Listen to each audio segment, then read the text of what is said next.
com o nosso julgamento. Agora vamos ao item 67 da pauta, a relatoria do conselheiro Luciano Bernardi, é o contribuinte, o recorrente é SB Metalúrgica. Luciano, o relatório e o voto, por favor. Perfeito. Presidente, trata-se de um recurso voluntário interposto contra a decisão da DRJ, perdão, em virtude de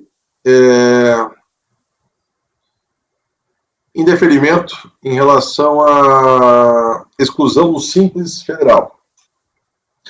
Foi feito um requerimento pela contribuinte, foi um requerimento com efeitos retroativos, porque, segundo ela efetuou tardiamente, mas sempre se portou como uma contribuinte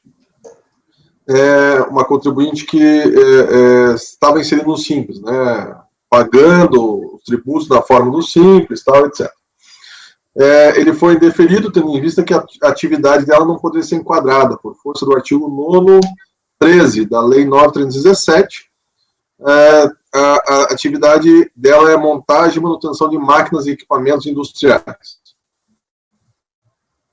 A impugnação, ela apresentou a impugnação, a atividade, ela alegou que a atividade constava em seu contrato, mas nunca exerceu, alterou o contrato.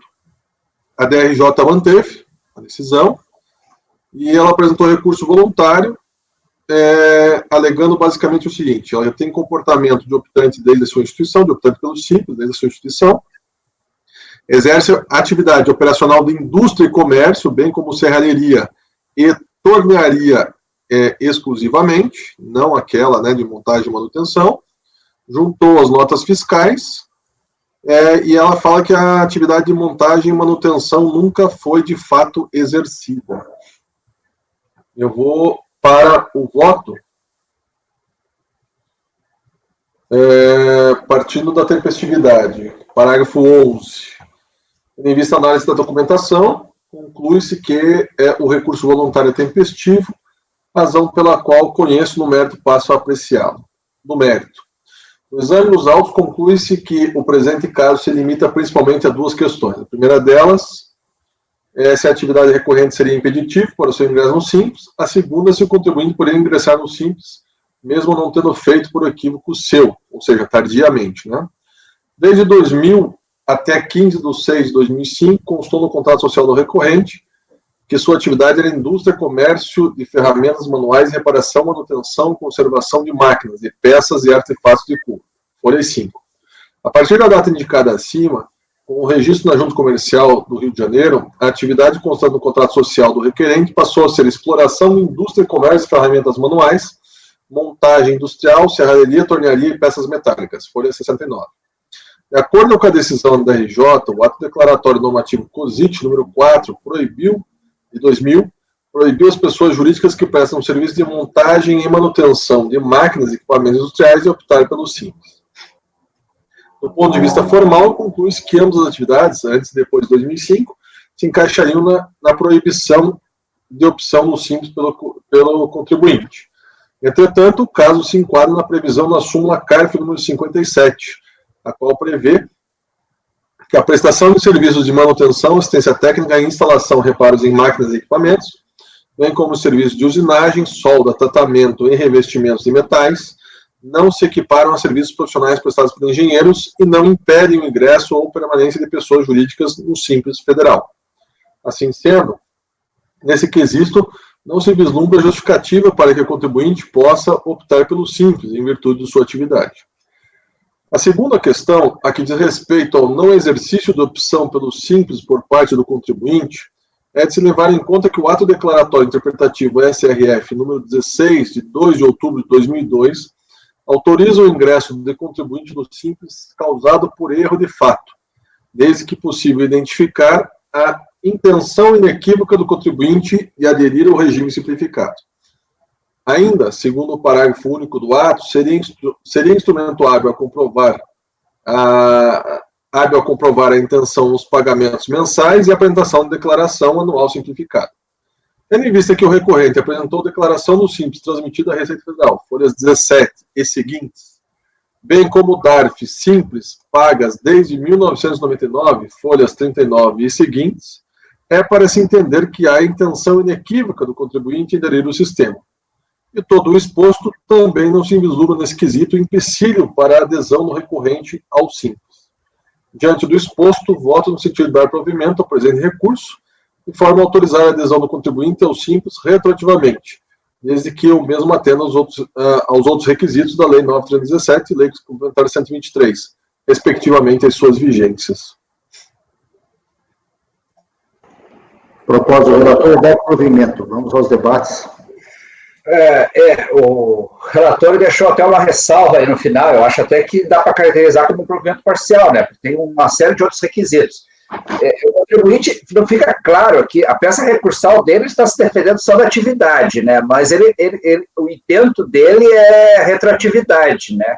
Isso. Na realidade, a EADRJ, a unidade lá, não sei se a unidade se manifestou, a DRJ, olha, mesmo que a gente fosse discutir essa questão da retroatividade, a retroatividade é repetitiva, ponto. Então, na realidade, criou uma situação sui generis aqui para nós decidirmos, né? Porque ele, em 2004, que a retroatividade é 98. E a gente nem sabe se ele... Então, eu acho que é algo temerário que nós decidimos, né, assim, né? E eu, em relação a esses efeitos retroativos aí, teria que verificar... Se caso fôssemos imaginar algo diferente, teria que verificar todo o ânimos nesse período todo e se ele preenche os requisitos. Já extrapolando aqui, porque eu entendo que já não é cabível. Então, não sei se entenderam. A questão é que esse processo aqui, o objeto dele se transmutou na discussão aqui. Sim. Eu acho que o Luciano pode falar. Presidente, eu fiz essa ressalva final porque eu fiquei com receio, muitas vezes, da nossa decisão, né, ou pelo menos da decisão que eu propus, ela ser mal interpretada. Porque às vezes você fala assim, olha, dou provimento, né? E aí, ou seja, nós estamos em 2020, eu não sei se a empresa hoje continua no Simples ou não, e teve o Simples Nacional em 2006, e aí vai que o sujeito não atende aos requisitos previstos na Lei 123, Lei Complementar 123, e até outros que porventura pudessem vir depois, né? É autoridade interessada. Há uma decisão dizendo que eu posso entrar no Simples, então, independente de qualquer coisa, eu posso, né, ingressar e me manter nele. Foi nesse sentido que eu fiz a ressalva apenas. Ô Marco, eu realmente não consegui alcançar, eu estava escrevendo umas outras coisas aqui também, até que ponto a sua preocupação? Qual é a preocupação que você tem aí no sentido aí? Na verdade, é assim, o contribuinte entrou, ele fez o pedido em 2004 para ser incluído no Simples Federal desde 98. Tá.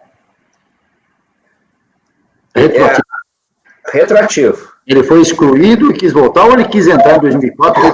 Ele quis entrar.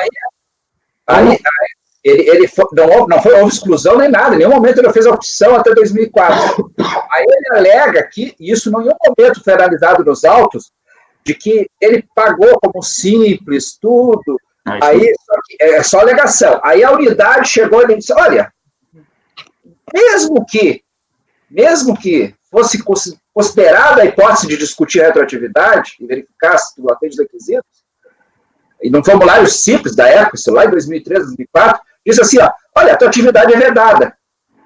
E aí, ele entra com uma impugnação dizendo, não, a atividade não é vedada. Quer dizer, nós estamos discutindo, sabe, o processo se transmutou, porque a discussão agora, na realidade, existem duas discussões nesses autos. A retroatividade dele, porque ele não está em Simples, nunca esteve, pelo menos até 2004, tá?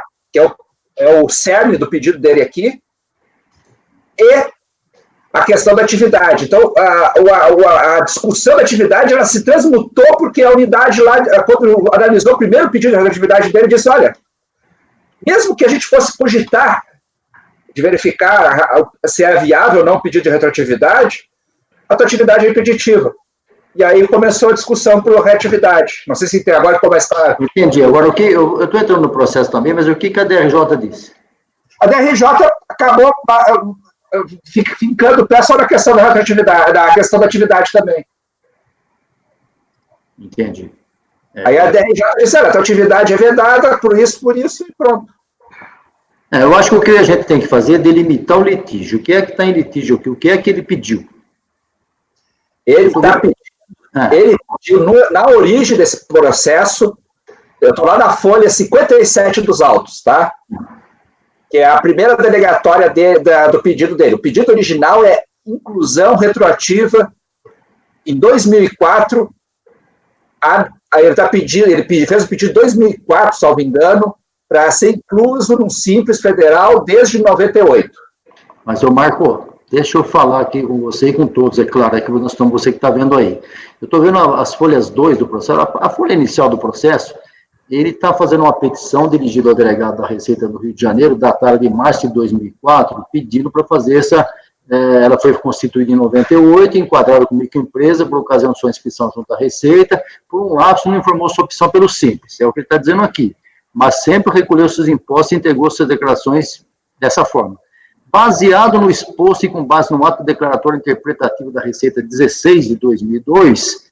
isso aí que eu não sei. Então, esse que tem que ver se esse ato declaratório permitiria o que ele quer. Esse processo a gente precisa pedir vista. Esse na verdade foi o que eu citei, presidente. Sim, você viu, mas o ato declaratório diz o quê? Eu estou com o seu voto aberto aqui. Eu não me lembro de tudo, mas ele autorizava isso. Ele dispunha que quando se caracterizar inequivocamente que houve erro de fato, ou seja, que a pessoa tenha, por exemplo, recolhido os tributos no Simples e tenha apresentado a declaração, então seria inequivocamente reconhecido que a pessoa poderia ingressar retroativamente. Então a gente tem que ver isso aí. Se deu uma dúvida, Marco, é melhor pedir vista. Esse ato declaratório, na realidade, é assim, ó. Esse ato declaratório, pelo que eu entendi, ele é erga omnes, aí alguma coisa aí que não é caso específico do contribuinte. Não é genérico, com certeza. Olha o processo e pula para a folha 57, que é a solicitação, que é a posição da Receita em relação à solicitação retroativa do Simples dele. Aí a folha 57 tem lá um formulário padrão, tá? E aonde ele forma assim, ó, motivo da solicitação retroativa, alega que por um lapso não informou sua opção pelo regime simplificado.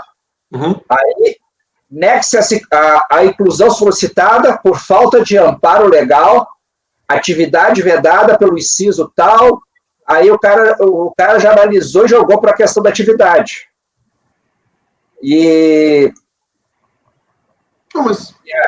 Então, na realidade...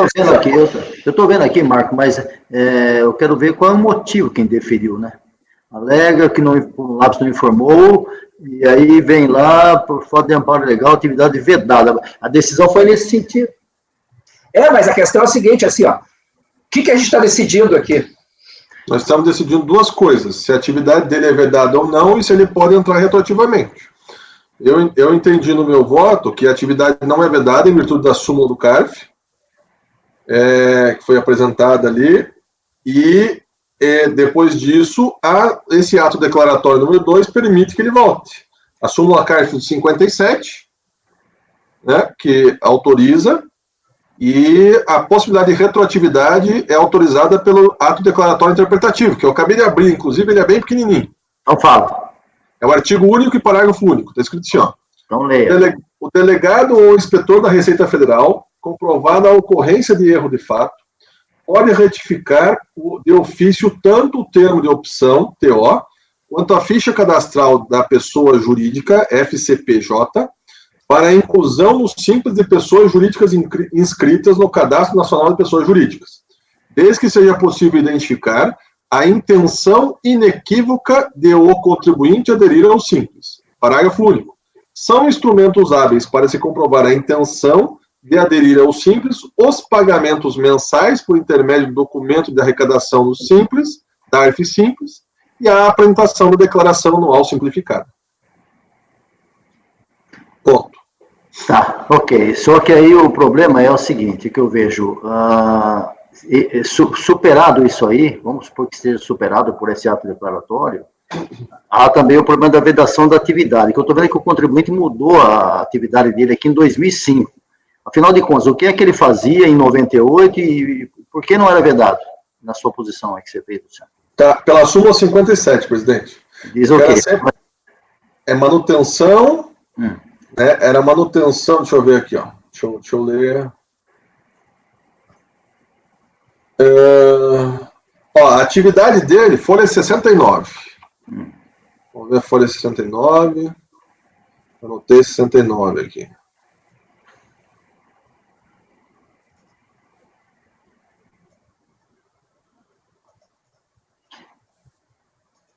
Aí ele traz 200 folhas de documentos tentando demonstrar que a atividade dele não englobaria, né? É aí que tem que analisar a atividade agora, esse que é o problema. Mas aí aquela questão da súmula, qual é o número da súmula mesmo lá do Simples Federal? Qual delas que fala sobre? Que o simples atividade no contrato não basta para excluir. É o 134, né? Acho que é. Então, na realidade, assim, ó, aqui ele foi vedado só por causa disso. A folha 69 tem o contrato social dele. E a atividade está no item A ali, ó. Objeto social passará a ter as atividades. Então, passará. O que era antes? Essa é de 2005? Peraí, deixa eu ver. Que é 98 o caso aqui. O que ele fazia antes? Exploração de indústria, comércio de ferramentas manuais e reparação, manutenção e conservação de máquinas e peças de artefatos de couro. Presidente. Isso, essa foi a atividade dele. Deixa eu, Evandro, dá uma luz aí, Evandro. Eu queria fazer um questionamento aqui. Esse caso aqui é o seguinte, esse ato declaratório. Foi problema que teve quando se criou o Simples Federal e por vários problemas lá na migração dos contribuintes, vários contribuintes continuaram se comportando como se fosse simples, mas desde a origem, né? E não estavam inscritos na Receita como simples. Para isso, ele vai ter que, desde a origem, ter pagamento pelos simples mensais, vai ter que ter declaração do simples. Não é simplesmente ele querer uma inserção retroativa, não. Então, a pergunta que eu faço, ele demonstra no processo que desde o início ele se comportou como simples, recolhendo como simples, apresentando declaração do simples? A questão é essa. Ô, Evandro, mas como é que ele podia apresentar a declaração do simples? O sistema ia aceitar isso? Hein? Sim, no início aceitava. Tem mais uma coisa que eu queria falar. Quando se criou o Simples Federal, foi algo muito confuso. Foi bastante confuso. Tinha um parcelamento lá, que era um parcelamento, isso em 97. Um parcelamento em R$50. Ninguém recebeu resposta desse parcelamento, alguns continuaram a pagar ou não, eles tinham que parcelar tudo que devia. Né? Então, foi muito confuso aquele isso. Então, teve contribuinte que não recebeu nenhuma informação, se estava ou não, ele continuou a se comportar no Simples. Então, ele pagava os dados do Simples, apresentava a declaração do Simples. Esse ato declaratório não é para incluir retroativamente, não. Não é assim que funciona. Esse ato declaratório é porque se o contribuinte vinha se comportando como se no Simples estivesse. Validar, eu tenho razão. Essa é a finalidade desse ato declaratório, não é para incluir ninguém retroativamente, não. É porque o contribuinte às vezes ficou um ano inteiro, isso geralmente não ocorre mais de um ano, até 2 anos, recolhendo no Simples, apresentando a declaração no Simples, aí um belo momento chega a Receita e diz, pô, mas você não é do Simples. Evandro, mas eu estou vendo aqui rapidamente no processo, ele entregou as declarações, em 2000, no calendário 2000, ele entregou pelo Simples, né? A declaração entregou, não sei se ele fez recolhimento também, né? Certo? Mas está aqui a declaração, que é uma constituição de dívida, né? Ou de débito. E ele entregou, está aqui nos autos, declaração pelo Simples. Eu não sei como é que o sistema recebeu isso, mas enfim, está lá. É o que eu falo, o sistema não tinha trava para isso não, Ciccone. Mas chegou, tudo bem. E ele entregou, eu não sei se fez o recolhimento, eu acho que a sua colocação está correta. Agora estou vendo os DARF aqui também. Código 6106, acho que era o Simples. É Simples Federal. Oi? É Simples Federal. É Simples Federal. 6106, está aqui nas folhas 39, tem um DARF, não sei se tem todos, né? Estou dizendo alguns que eu estou vendo aqui, né? Enfim. Presidente? Posso dar uma sugestão aqui? Pode dar. Tem mais uma coisa. É o seguinte, assim, ó, o que está subindo aqui para nós é a questão da atividade dele. Eu acho que não sei se essa atividade é vedada. Eu não sei por que essa atividade seria vedada. Mesmo que ela fosse tá no contrato social, tá? Tem lá. ela na realidade foi vedada só com base no contrato social, então nós podemos aplicar a súmula 134. Bom, foi vedada pelo contrato social, mas eu quero saber, eu gostaria de saber por que foi vedada uma atividade dessa, qual é o problema dessa atividade, é de engenheiro também? É relacionado a engenheiro. Presidente, só uma questão aqui para esclarecimento, que o Jânio citou. Só para explicar ao presidente, em relação à atividade, está na decisão do DRJ, em relação à atividade de montagem e de manutenção de máquinas industriais, o entendimento da administração tributária é de que os referidos serviços demandam habilitação técnica de engenheiro, com base no parecer COSIT 04. Então é de engenheiro mesmo. Pessoal, levante a mãozinha, senão não sei. Vou dar a bola para o Luciano, depois para o Wilson, depois para a Paula, que levantou a mão aqui. Tá. Presidente, só um esclarecimento. Nesse caso, não tem ato declaratório executivo, tá? Nesse caso, porque não foi excluído. Isso, é indeferimento. Ele requereu a ingresso e aí foi indeferido. Foi indeferido até em decisões assim, está até manuscrita lá nos autos, dizendo que a atividade não podia. Fala, Wilson. Bom, presidente, só para tentar direcionar um pouquinho a questão. Ele não sei se ele fez todos os pagamentos, mas ele encaminhou todas as declarações pelo Simples, pelo menos a partir do ano do calendário de 2000, né? Pelo menos, o Simples Federal parece que ele encaminhou e manifestou a intenção de estar permanecendo no Simples. O que acontece se a gente não deferir o pedido dele? Ele não seria do Simples, não vai ter lançamento. Ele não poderia estar retornando para o sistema, não, para o lucro real, o lucro presumido, porque não vai lançar mais. Se ele já fez esse recolhimento, nesse período de 2000 até 2006, eu acho que é inócua a coisa, né? Ele já fez o pagamento. Acho que se pagou ou não pagou, quando ele fez a declaração do Simples, ele fez uma declaração de dívida, está assumindo esse ônus aí, tem que pagar. Então, mas se ele pagou pelo Simples, né? Porque a declaração do Simples constitui o crédito tributário, né? Então ele está constituído o crédito. Não, exatamente. Agora, vamos imaginar que a gente não aceite ele como Simples. Sim. O que a gente vai fazer? Eles vão lançar como se fosse... Não, lançar já não dá mais, né? 2000. Na verdade, a decisão fica inócua. Sim. Paula, depois Luciano. Na verdade, e até em resposta à sua pergunta, vamos delimitar a lide, eu vi aqui o pedido do recurso voluntário, ele só pede provimento ao recurso, mas no início ele fala que ele pediu a solicitação da retroatividade a 98 e que foi indeferido. A base da defesa dele, do recurso voluntário, de fato, ela rebate os argumentos de que não era uma atividade vedada, porque foi só isso que a DRJ analisou. Ele não trouxe outros argumentos referentes à retroatividade. Mas eu também concordo com o conselheiro Wilson, quando essa decisão sobre a retroatividade ou não, ela acaba ficando inócua aqui, porque não há que se fazer mais, já decaiu até o direito da Fazenda de lançar ou arbitrar um outro tipo de lucro, né? Aqui eu acho que... vai valer mesmo definir se a atividade vedada ou não e cabe a aplicação da súmula. Bom, acho que está na hora de tomar uma decisão aqui, né? Ou pede vista ou vamos decidir. Só falar mais um comentário a respeito disso aqui. Eu estou com a mãozinha também, é um segundo. Desculpe, pode falar, Tiago. Eu não... Eu estou olhando aqui um acórdão da Câmara Superior, 9101002383. Simples, inclusão retroativa, possibilidade. Possibilidade de inclusão retroativa do Simples foi criada pela própria Receita Federal, que é um órgão competente para disciplinar o registro de informações cadastrais, entre elas aquela que dizia respeito à opção do Simples nos primeiros anos de sua implantação. Cite-se o parecer COSIT 60 de 1999, o ato declaratório interpretativo 16 de 2002, e a solução de consulta interna COSIT 21 de 2003. É com base na orientação normativa contida nesses atos que o acórdão recorrido admitiu a inclusão retroativa. Então, tem já a decisão da Câmara Superior. E esses outros troços aí, eu acho que não tem muita dúvida nessa parte. Bom, votando, Marco. Eu só queria se sugerir ao relator para dar provimento parcial.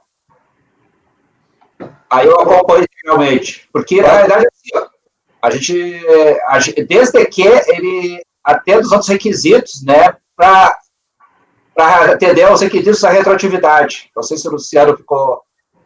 Eu acho uma questão aqui de provimento parcial, né? Só por causa da inserção ali da lei complementar 123 e 9317? Exatamente. Colegas, isso não vejo problema. Pode falar, Evandro. Isso não existe para o Simples Nacional, não, Luciano. É só no federal, tá? Eu vi a 123, você citando a 123 aí, não. Era um outro regime.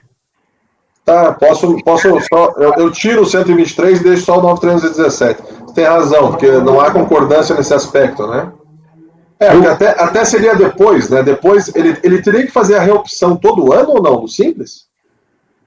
Não, o federal não, mas o nacional. O nacional. Ai, caramba. É verdade. Eu não poderia ter colocado a lei como 123. Eu tenho razão. Eu entendo você. Parcial aqui, tá? Vamos lá. Propósito, Marco, você vai concordar, Luciano? Sim, senhor, presidente. Qual o período que ele está pedindo? É de 2000 e... Estamos voltando para 98. 98. 98 a... Não. A 2004, eu achei que foi. 2004. É Simples Federal, Evandro. Não, mas é porque eu vi a lei complementar citada ali, é só federal. Tem que tirar fora a lei complementar, certo? Eu tirei já. Marco acompanha, Pagano. Acompanha. Evandro. Vou acompanhar, entendeu? Júnior. Acompanhe. Wilson. Acompanho pelo provimento parcial. Também é parcial mesmo. Paula. Acompanho. Eu também vou acompanhar, só queria falar mais uma coisa a respeito da intenção do contribuinte, que acho que foi isso que foi falado, tem que ter intenção, tal. Como eu já falei, o Wilson também já reforçou, né? Tem declarações aí, tem pagamentos, tal. Se pagou tudo, não sei, mas está declarado, a Receita a Procuradoria poderia cobrar se fosse o caso. Mas também tem uma declaração nas folhas 65 que trata da Lei 8846. Essa lei é de 8864. É a lei da microempresa para fins de acesso ao sistema financeiro com juros mais favorecidos. Mas o contribuinte também fez a declaração lá, entendeu? Também entrou nessa lei para buscar recursos financeiros. Essa lei não é tributária, mas mostra realmente o intuito do contribuinte de buscar ficar dentro desse regime simplificado. Eu acho que a decisão está coerente. Tá? Então, presidente, posso só ler como ficou a parte final aqui, a conclusão? Deve. Diante do exposto, voto no sentido de dar provimento parcial ao presente recurso, de forma a autorizar a adesão do contribuinte ao Simples retroativamente, desde que o mesmo atenda aos outros requisitos da Lei 9.317/96, respectivamente à sua vigência. Aqui no seu voto não está escrito isso aí, né? Eu acabei de mudar, né? Eu não... Então você tem que disponibilizar. Você só incluiu aqui provimento parcial? Isso, coloquei provimento parcial e tirei a lei complementar 123. Tá, ok. Não, para que eu possa colocar aqui na decisão. Tá? Então eu vou excluir esse arquivo que está na base e colocar esse que eu fiz a alteração, pode ser? Coloca que assim eu já copio aqui e coloco, né? Tá bom? Então tá ok. Deixa eu continuar aqui, que está quase na hora de encerrar, daqui a pouco. Item 66, relatoria da conselheira Júnior. Uhum. Enquanto o Luciano faz a retificação aí, Júnior, SAT topografia. Presidente. Pois não. Só uma sugestão lá para o relator, é o seguinte, só para ficar bastante claro, né, quando colocar simples federal para deixar bem assentado, entendeu? Tá bem. Obrigado, Wilson. Júnior, item 66. Estou tentando aqui, peraí que está dando... Deu. Pode ir. Só um minuto. Vamos para o voto, se eu tiver alguma dúvida, a gente volta. Tá? Sim. Folhas 3. Preliminar. Nulidade do ato declaratório executivo em virtude de débitos objeto de pedido de compensação. Conforme exposto no relatório, a empresa não recolheu a diferença decorrente referente à retificação do anexo 3 para o anexo, aqui é anexo 4, tá? Uma vez que alegava possuir crédito decorrente de contribuição previdenciária. Esclarece decisão recorrida. aspas, o débito apontado como motivador da exclusão e que foi contestado pelo contribuinte refere-se ao Simples Nacional, apurado em janeiro de 2015. Inicialmente, a empresa classificou a receita obtida na prestação de serviço do mês como sujeita ao anexo 3, gerando um montante de R$ 26.665. Esse valor foi recolhido em 20 de 2 de 2015.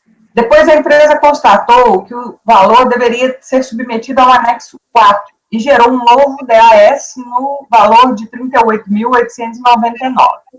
E aí ela mostra. A apuração retificadora do anexo 4, mostrando que deu esse valor de 38 mil. Cabe lembrar que a base de cálculo do Simples Nacional a recolher no mês é a receita bruta segregada por tipo, comércio, indústria ou serviço. Para cada tipo, existe um anexo com alíquotas correspondentes, sendo que no caso de receitas de prestação de serviço, há 4 anexos diferentes. A alíquota a ser aplicada depende da receita bruta total da empresa acumulada nos últimos 12 meses anteriores à apuração, RBT 12. A RBT 12 da empresa era de R$ 2.094.397,72. A receita mensal, previamente classificada por tipo, é submetida à alíquota do anexo respectivo, localizada na faixa RBT 12 correspondente. No caso, os 177 mil correspondentes à receita bruta do mês de janeiro incidiram sobre 15,06% do anexo 3, e na apuração retificadora, a 21,97% do anexo 4. No anexo 6, a distribuição da alíquota total entre as receitas, entre as rubricas dos tributos e contribuições, depende da relação R, determinada pela divisão do valor da folha de pagamento, mais encargos pela receita bruta, sendo ambos os valores tomados nos últimos 12 meses anteriores ao mês de apuração. Para a empresa, o R do mês de janeiro de 2015 foi 0,22.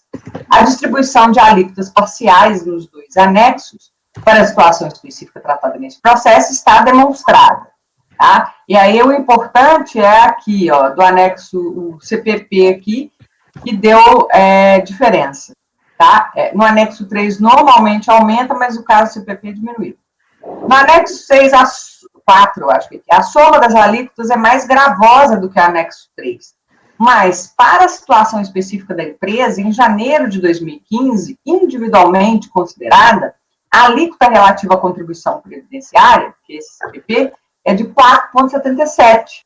E no anexo 4, de 6,09 no anexo 3. Isso gerou um recolhimento maior de R$ 2.332,22 no que se refere ao INSS-CPP. O total devido no anexo 6 foi de R$ 38.899,78. A decisão recorrida considerou improcedente a manifestação de inconformidade apresentada pelo contribuinte, uma vez que nos termos do artigo 119, parágrafo 1º da resolução do Comitê Gestor, aspas, a parcela de indébito decorrente da diferença maior de alíquota do INSS entre os anexos 3 e 4 somente poderia ser objeto de compensação com débitos de parcela do mesmo tributo ou contribuição, ou seja, a contribuição previdenciária patronal e INSS poderia também ser objeto de um pedido de restituição, como que foi formulado pela defendente.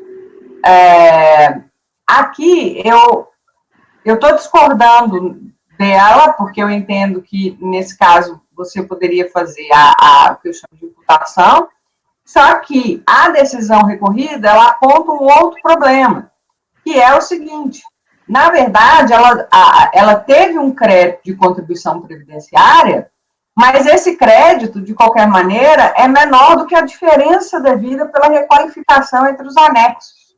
Então, eu vou pegar o último parágrafo aí. No entanto, como corretamente aponta a decisão recorrida, aspas, dada a magnitude das diferenças envolvidas, mesmo que fosse possível compensar 2.332,22 recolhidos a maior de INSS, com outras rubricas devidas em janeiro de 2015, ainda haveria valores a pagar.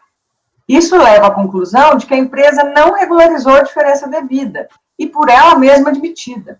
O atraso na resposta ao pedido de restituição tratado no processo 2015 não serve como pretexto para cancelar o ato de exclusão, porque não há nenhuma causa de suspensão de exigibilidade para o valor apontado como devido.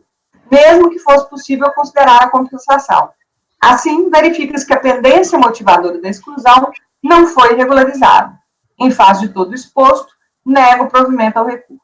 Tá? Então, o que acontece? Ele,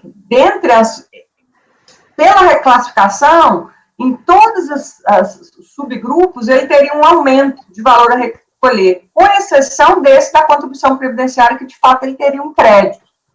Só que, e aí, um dos fundamentos da decisão é que esse crédito só poderia ser compensado com o da própria contribuição previdenciária. Essa parte eu estou rejeitando, no entanto, eu estou mantendo a negativa de provimento do recurso, porque o débito se mantém, mesmo considerando os R$2.000, porque um era 26 mil, e aí, com a reclassificação, o valor total passa a ser 38. Então, mesmo que você tire 2.300, que é o que ele falou que está ok, ainda ficaria um valor a pagar em aberto. É isso, presidente. Eu estou negando provimento. Negar provimento é simples nacional, Júnior? Simples nacional. Negado provimento. Na parte. Algum debate? Senão vamos ao voto. Marco. Questão cristalina, já muito discutida, acompanha a relatora. Pagano. Acompanha, presidente. Evandro. Acompanha a relatora. Wilson. Está bem explicado, presidente. Eu acompanho a relatora. Paula. Acompanho a relatora. Luciano. Com a relatora, presidente. Me acompanho, unânime, negado o provimento. Luciano, só não esquece de retificar para que eu possa pôr a decisão naquele processo seu, tá? Esse caso anterior que nós votamos aí. Já retifiquei e já está lá. Tá bom, eu vou verificar. Continuando, talvez seja o último de hoje, ou talvez o penúltimo, vamos ver. Paula, item 71 da pauta, sua relatoria Petrobras.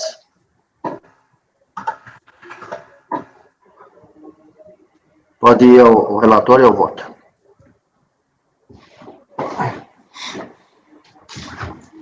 O microfone está fechado, hein?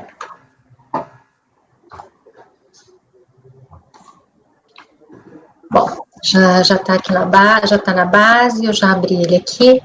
Bom, esse é um caso de compensação também. Deixa eu ver aqui. Eu vou direto para o voto, onde eu explico também as questões que foram levantadas, tanto no acórdão quanto no recurso. O presente processo do mérito, ele é tempestivo e eu conheço. O presente processo trata de compensação não homologada em virtude de a recorrente ter informado equivocadamente em DCTF, período de apuração 4 de março de 2008, o valor de R$ 165.071 referente a pagamento de imposto de renda retido na fonte, quando o valor correto seria de R$ 82.535,75. Em 4 de novembro de 2009, apresentou a DCTF retificadora, corrigindo o equívoco, data posterior ao despacho decisório que denegou a homologação intentada. Em que pese o reconhecimento do jogador ACO de que, de fato, se consideradas as informações da DCTF retificadora, legitimado estaria o crédito pretendido e que o valor do débito retificado seria, e eu abro aspas, compatível com as informações da própria DCTF retificada, que acusava compensação de R$ 82.535,75 e efetivo recolhimento no montante da remessa, fecha aspas, o acórdão recorrido manteve o indeferimento da compensação pleiteada. Isso porque a recorrente não teria sido capaz de comprovar a liquidez e certeza do crédito por meio de documentos que suportassem as informações prestadas.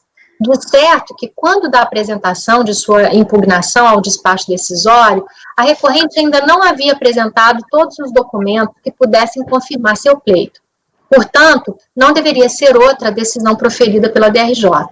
Ocorre que, em sede de recurso voluntário, a recorrente acosta aos autos elementos de prova que acredita serem impossíveis de corroborar seu direito, quais sejam: contrato firmado com a empresa estrangeira, o qual deu origem ao pagamento do objeto do imposto de renda retido na fonte, está aí as folhas 176184, o contrato de câmbio firmado com a instituição financeira, que demonstra o pagamento do valor de R$ 245.465,77 à empresa estrangeira em março de 2008, e os documentos estão as folhas 185 a 191. A carta do Banco do Brasil, endereçada à Petroquisa, esclarecendo toda a situação quanto ao recolhimento do imposto de renda retido na fonte correspondente ao pagamento realizado, que se encontra a folha 192, a cópia da decisão, o acórdão 12.54.639 da 15ª turma da DRJ do Rio de Janeiro, que homologou a DECOMP de número tal. Eu só não pus o número dessa folha, depois eu vejo. E o DARF comprovando o recolhimento em duplicidade do valor compensado por meio dessa DECOMP, e está aí as folhas 96 e 97. Essa turma tem aceitado a apresentação de documentação comprobatória em sede do recurso voluntário, atendendo os ditames do princípio da verdade material, que deve reger os processos administrativos fiscais. Aí eu falo um pouco do princípio da verdade material, colo aí uma jurisprudência do CARF, né? E nessa esteira, entendendo que o erro de fato não é justificativa para se negar o direito de crédito do contribuinte, voto por converter o julgamento em diligência para que a unidade local verifique se os elementos comprobatórios trazidos pela recorrente em sede recursal confirmam o alegado pela mesma, oportunizando a recorrente a apresentação de todos os meios de prova cabíveis e necessários à análise do pleito, de modo que se possa averiguar a exatidão do crédito alegado. Então, eu estou convertendo o julgamento em diligência. Alguém discorda? Algum comentário? Marco? Acompanhe. Pagano? Acompanho. Evandro? Acompanho. Júnior? Microfone. Acompanho.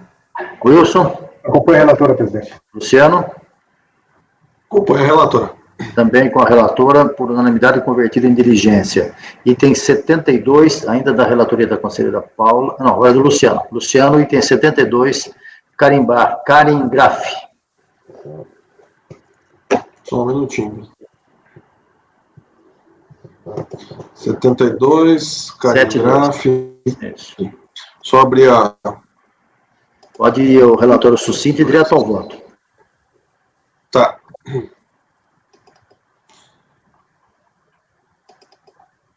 Aí. Bom, recurso voluntário interposto contra a decisão da DRJ de proibição de ingresso no Simples, em virtude de existência de débitos sem exigibilidade suspensa. Apresentou impugnação, o contribuinte apresentou impugnação, ele alega que possuía débitos quando optou pelo Simples, mas que os quitou conforme anexo 1 do indeferimento do ingresso. O despacho decisório indeferiu a revisão, pois o contribuinte teria resolvido uma parte dos débitos, mas a outra parte se encontrava junto à PGFN, não. A manifestação de inconformidade acessou o site da PGFN e não constatou nenhuma dívida. Ele, na verdade, junta, inclusive, esse extrato, essa impressão de tela da PGFN, alegando que não havia, não constava nada lá, ele não conseguiu encontrar. A DRJ inferiu, ele falou que deveria ter juntado certidão negativa, inclusive alega a decisão da DRJ que eles tentaram obter a certidão, mas não conseguiram. E aí o contribuinte apresentou o recurso, reafirmando o que foi alegado na manifestação de inconformidade, dizendo que não constava nada no site da PGFN, e, enfim, que ele pede procedência por recurso. Já antecipando meu voto, presidente, eu converto o julgamento em diligências para analisar essa questão, se há ou não, junto à PGFN, algum débito. Eu vou ler aqui, a partir do parágrafo 11. Tempestividade. Ele é tempestivo, conheço e passo a apreciá-lo. 12. De antemão, é para se ressaltar que o presente caso não se enquadra na situação prevista pela súmula do CARF 22, né, o qual dispõe que é nulo o ato declaratório, etc. Ou seja, eles indicam quais eram os débitos. 13, parágrafo 13. Tendo em vista que não é possível constatar se houve erro do sistema do site da PGFN, que apresentou não haver débitos do contribuinte ou outro erro, bem como pela impossibilidade de identificar se havia débitos ou não em nome do recorrente, sem se ter certeza quanto a esta afirmação relativa à PGFN, entendo ser necessária a conversão do julgamento em diligências, nos termos do artigo 29 do Decreto 235, e com base no princípio da verdade material. Diante do exposto, voto no sentido de converter o julgamento em diligências, de forma a encaminhar os autos à unidade de origem, para que esta oficie a PGFN e solicite informações sobre a existência de débitos relativos ao contribuinte e a situação destes, à época da notificação do termo de deferimento do Simples Nacional, até a data constante do documento de folha 62, sem prejuízo de outras medidas que a unidade de origem possa tomar, inclusive a intimação do contribuinte, para que o caso possa ser esclarecido. Propósito do relator é converter em diligência. Acho que está bem claro. Alguém tem algum comentário a fazer? Não, nenhum. Marco? Acompanho. Pagano? Acompanho. Evandro? Acompanho o relator. Júnior? Com relator. Wilson? Acompanho o relator, presidente. Paula? Acompanho o relator. Também acompanho unânime converter em diligência. Item 73, desculpe. Paula. Notaresh, Bar e Restaurante Limitado. Tá. Já está. E voto. Na sequência. Já está aí, né, desde ontem, deixa eu só abrir ele aqui. Bom, esse é um caso sobre a validade de... Deixa eu ir direto para o voto, que eu já explico ali também, tá? Pode ir. O voto está a folha 3. O recurso voluntário é tempestivo e atende às condições de admissibilidade, eu conheço. Se isso é controvérsia, a tempestividade da manifestação de inconformidade apresentada pela contribuinte em 8 de fevereiro de 2011, de modo a impugnar a sua exclusão do Simples, em virtude de ter sido verificado que a empresa havia omitido a receita bruta no valor de R$ 7.189.546, que ultrapassa o limite da receita bruta prevista no inciso na lei. Conforme se verifica pela documentação acostada aos autos, as folhas 98 do volume 1, a intimação da contribuinte se deu por meio postal em 5 de janeiro de 2011, nos termos do artigo 23, inciso 2 do Decreto 70.235 de 72. Eu colo aí o AR.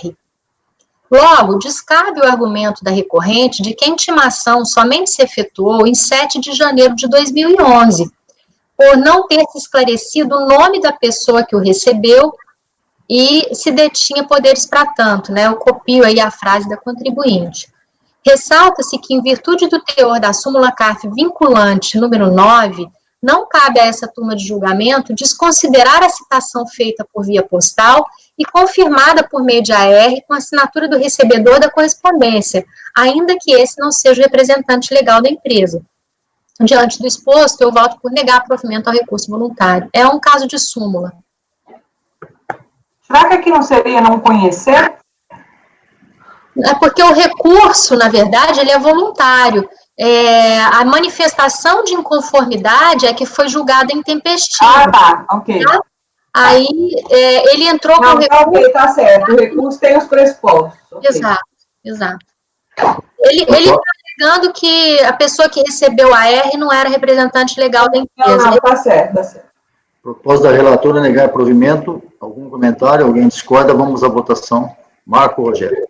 Olhando o processo aqui, situação cristalina, acompanha o relator. Conselheiro Pagano. Com o relator. Conselheiro Evandro. Acompanha a relatora. Conselheiro Wilson. Júnior, desculpe. Acompanhe. Wilson. Acompanho o relator, presidente. Luciano. Acompanho o relator. Também unânime negado provimento. Vamos para o último processo de hoje. depois amanhã a gente continua. Relatoria do conselheiro Evandro, item 74. Evandro, já não fizemos um caso desse contribuinte? É situação diferente essa, porque aquele era repetitivo. Ou eu estou enganado? Fizemos um caso da SESB, só que aqui é um outro assunto. Ah, ok, então tá bom. Então, por favor, disponibilize aí e vamos em frente. Está disponibilizado já, deixa eu abrir aqui para mim.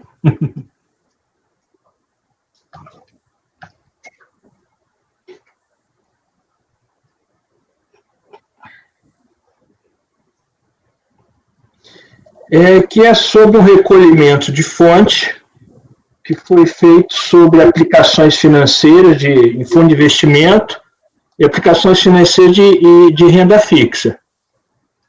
A recorrente pediu a restituição disso porque entende que ela é imune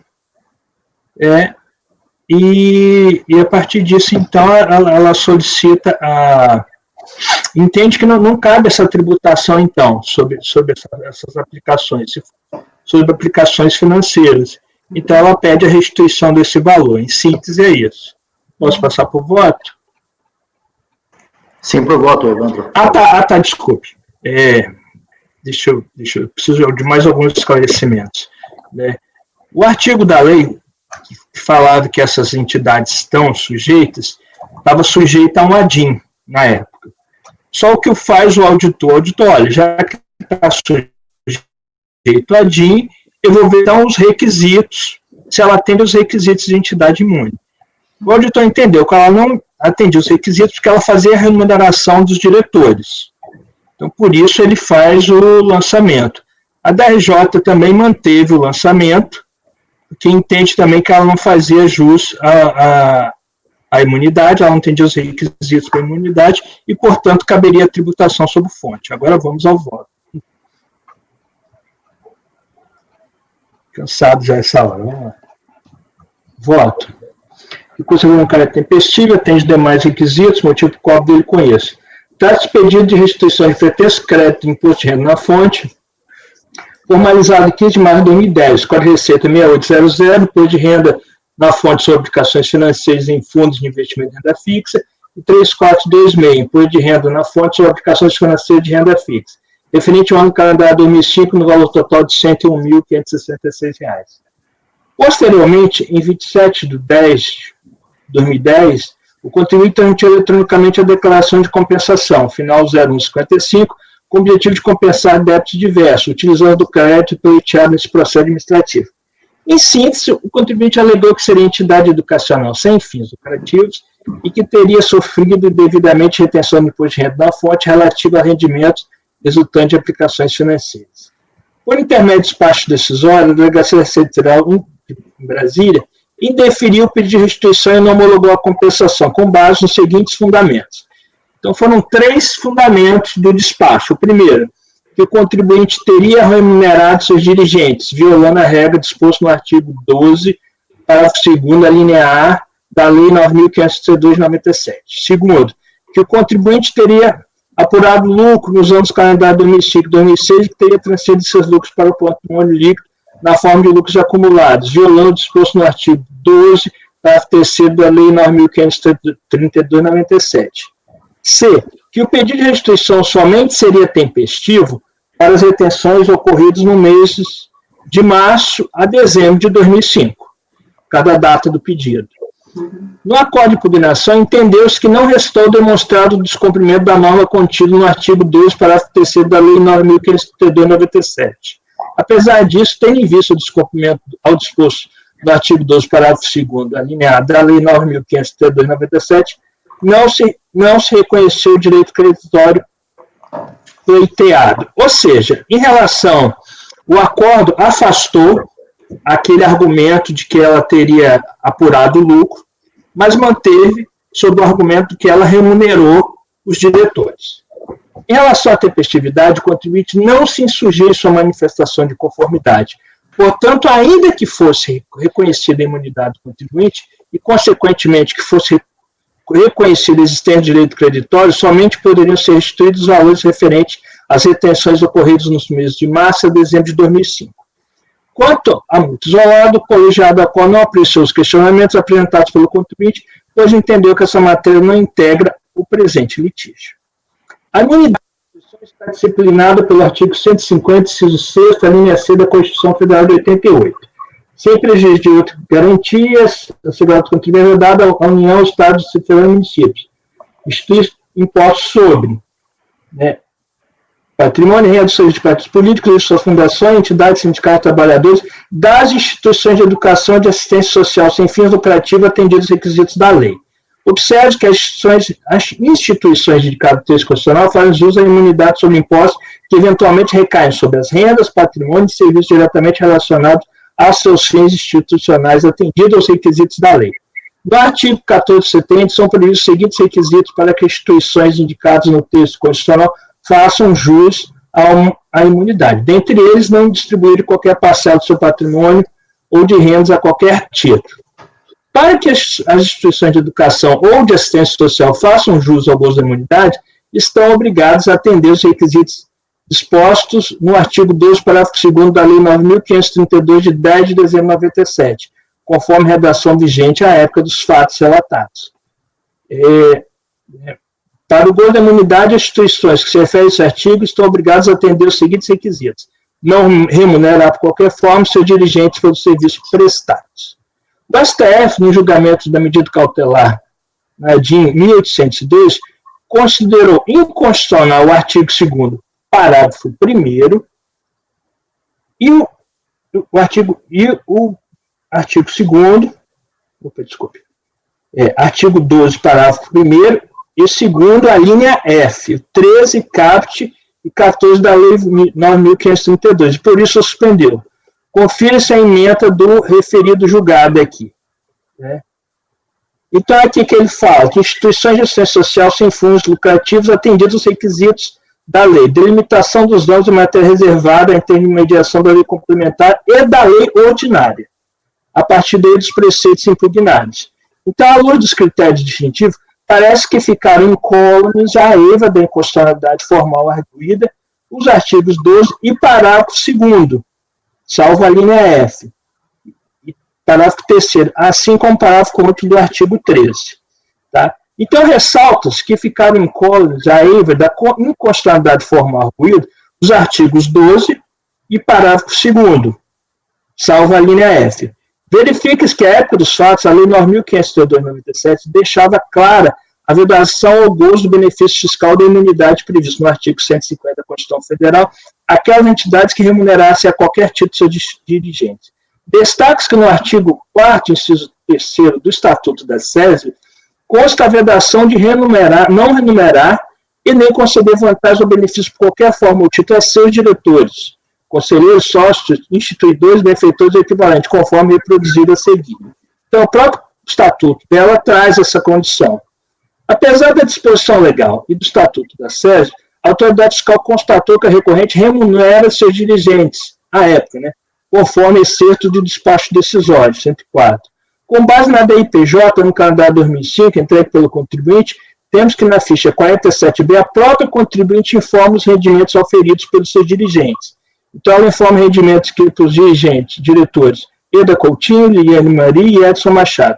Conforme o acordo de impugnação, Edson Machado Souza Filho somente passaram a fazer parte do quadro de diretoria em 5 de fevereiro de 2007, permanecendo como dirigentes do contribuinte à época, Eda Coutinho e Liliane Maria Coutinho.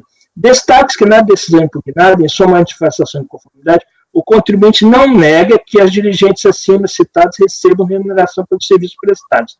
Ao contrário, os documentos apresentados ratificam essa informação. Portanto, trata-se de fato incontroverso. Do exposto, entende que a recorrente não cumpriu o requisito previsto no artigo 12, parágrafo 2º, alineado da Lei 9.532/97, necessário ao gozo da referida imunidade. Conclui-se que, no mesmo sentido, que o despacho decisório e a decisão impugnada, que é incabível a restituição dos tributos retidos na fonte solicitados pelo recorrente neste processo administrativo. O contribuinte também cita a ação direta de constitucionalidade a DIN 2028 e o recurso extraordinário, que aplica-se a isenção de contribuição para a Seguridade Social às entidades de assistência social beneficentes de assistência social, logo essas alegações não se aplicam a recorrente no caso concreto. Ele faz uma alegação também, desculpe, faltou aqui um outro parágrafo, que esse serviço, essa remuneração seria por serviços específicos que eles prestaram, só que ele não traz nenhuma comprovação nesse sentido. Então, é disposto, eu estou votando no sentido de negar provimento ao recurso voluntário. Propósito do relator, por tudo que ele expôs no voto, muito bem fundamentado, é negar provimento. Alguém quer se manifestar? Eu quero vista. Pois não, Júnior. Não, eu só tô avisando que eu vou pedir vista. Júnior, eu já adianto que não tem ato declaratório de suspensão, não tem comprovação que ela satisfazia os critérios, não tem nada disso. É uma prerrogativa da conselheira pedir vista. Não, sim, eu só estou adiantando, não estou me opondo às vistas da conselheira, não. Tá bom, até que chegue na hora da conselheira, temos que votar. Marco. Uhum. Acompanha o relator. Pagano. É de vista, Pagano, assim antecipa tudo. Tá à vista, presidente. Aí converte em vista coletiva de uma vez. Não. Vista Não? Não, Rosendo Pagano. Eu queria lembrar, presidente, que pedir vistas tem que ter a sua anuência. Sim, está anuído. Está anuído. Por isso que não é uma prerrogativa, é um direito, mas... Deixa eu falar uma coisa para vocês. Nós vamos encerrar a nossa reunião, temos praticamente só 2 processos, que 2 ou 3 sobraram, aí os remanescentes, e amanhã a pauta é um pouco mais tranquila, de forma que nós estamos aí dentro das condições normais. Deixa eu